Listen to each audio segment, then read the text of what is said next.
तोपर्यंत तुमचं भलंच करीन हे वाक्य महाराष्ट्राला प्रचलित होतं. हे वाक्य होतं महाराष्ट्राचे स्वर्गवासी उपमुख्यमंत्री माननीय अजितदादा पवार यांचं. त्यांचं जे प्लॅन क्रॅश झालं आणि ज्या प्लॅन क्रॅशमध्ये दुर्दैवी त्यांचा मृत्यू झाला त्या ठिकाणी आलो होतो आपण.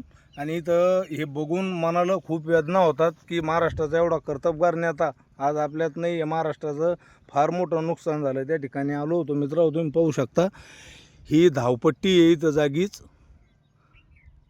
आणि हे प्लॅन इथं क्रॅश झालं जागीच. हे दादांचं इथं एक प्रतिमा ठेवून दर्शनासाठी ठेवलेलं आहे. आणि प्लॅन जिथं क्रॅश झालं हे धावपट्टीचं तुम्ही पाहू शकता. हे साईडचं भिंत त्याची. आणि इथं प्लॅन क्रॅश झालं. हे पाहिजे लाकडं आहे ते जळालेलं सर्व.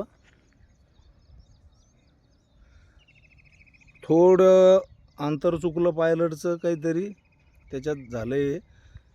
आणि इथं त्यांचं दर्शन घेण्यासाठी इथं हे बनवलेलं आहे. महाराष्ट्राचा कर्तबगार नेता इथं अनंतात विलीन झाले. पाहू शकता तुम्ही अशा प्रकारे बनवलं आहे पुणे ग्रामीण पोलिसांनी. धावपट्टीचं आणि प्लॅन क्रॅशचं अंतर काही जास्त नव्हतं, थोडं होतं. पण त्या